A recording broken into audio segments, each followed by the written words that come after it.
an incorrigible delinquent at times. Behave yourself, man!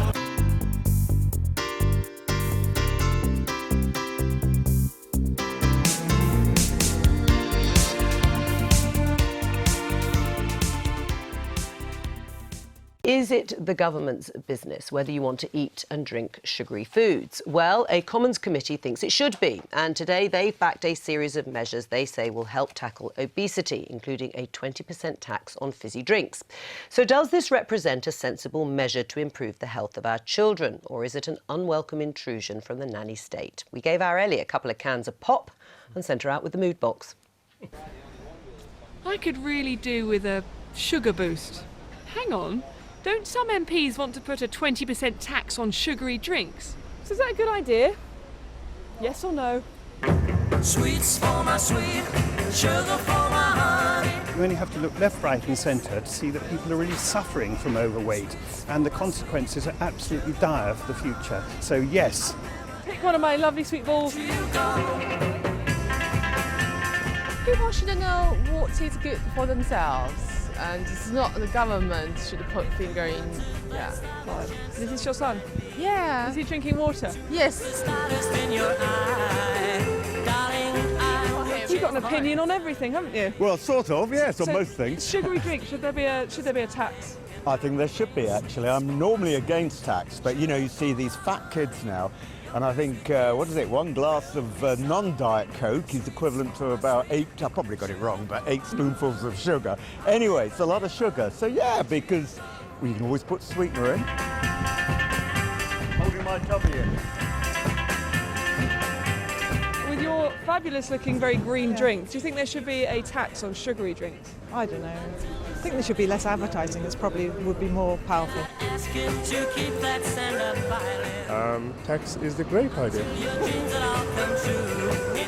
I look at some, don't record this, I look at some fat people and I think, God, can't you have some self-control?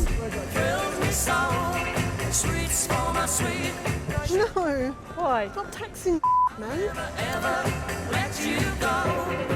We all know it does you no good. We've got an obesity problem, so deal with it. This is a problem of behaviour, not of price. It's a socialist answer to an individual problem. Not a good idea. You've thought this through. And do you drink a lot of sugary drinks? No. Do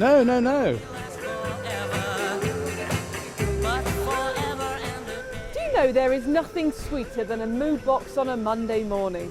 We've got people's opinions all fizzed up, and it would seem the majority think a sugar tax is a good idea. How very sweet. So that was the view of commuters in London this morning. Well, the chair of the Commons Health Select Committee, Sarah Wollaston, joins us now. This is the nanny state gone mad for a Conservative politician. No, it's not the nanny state gone mad. I mean, if you look at the scale of the problem, about a quarter of the most disadvantaged children are leaving primary school not just overweight but obese, and it's opening up a huge gap in health inequality, and it's something that we could do something about with a range of sensible measures. Not one single thing that's going to solve this. We need a range of policies to tackle this from a number of angles. But you agree it's a very unconservative policy, isn't it, to tax sugar as you said, only one part of a strategy that would tackle obesity. Of itself, it won't actually do what you want it to do. No, well, we know in Mexico, for example, it reduced consumption by 6% and in the heaviest consumers by 9%. So it does make a difference. And what this is about, because nobody needs to pay this tax, it's about nudging people to make more sensible choices. So in other words, it's not a tax on all sugar, it's not on biscuits, crisps and things like that, or the sugar you buy off your shelf. It's just for fizzy drinks. And that matters because around a third of children who are teenagers, sugar intake is coming just from fizzy drinks. And if you have a small price differential, what it does is it nudges people to buy the diet product. So it takes at a stroke a significant chunk of these wasted calories out of people's diet. Right, well, Alan Duncan, as we saw in that film, called it a socialist solution. Well, I disagree with Alan Duncan, and what I would say to Alan is to go back and look at the evidence. You go and look at the evidence and say, are we comfortable as Conservatives? The really regressive thing for me here is that we're failing the most disadvantaged children in our society, and we could put every penny raised from this into a really exciting programme that would be targeted specifically at the most disadvantaged communities and schools. So I think you can do an enormous amount of good with this money, and nobody needs to pay it, so that's not regressive. Right. Well, it's not regressive, and it's a Conservative policy that will help the most disadvantaged. Being a chair of a select committee, I have great difficulty in disagreeing with Sarah. You don't have to agree with her just because she's the chair of a select committee. On this occasion, I will, because I think that we've got to work with the drinks industry, as we have been, to reduce the content of sugar all the time. What we've done over the years is we've developed taste for people with more and more sugar. We've got to wean people off of that. And the problem I've got with the tax is if you're not careful, it'll be the poorest people that are having to pay that. But they don't have to buy it, do they? They don't have to buy it, but in many respects they will, because they have got used to buying it, and their children will still be wanting it.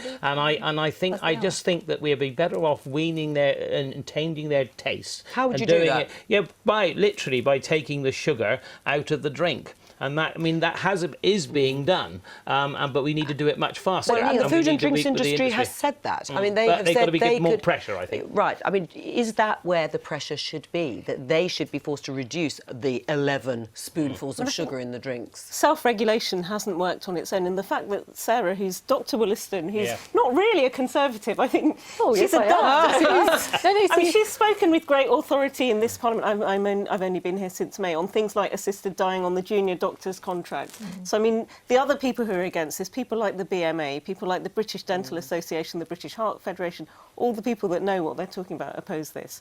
So, do you mean oppose it or in favour of a sugar drink? Oppose the idea to not have it, so yeah, double negative, we're in favour of it. You can have reformulation at the same time, but what I'd say, Neil, is that it's taken 10 years for us to gradually down-regulate the amount of salt in our food.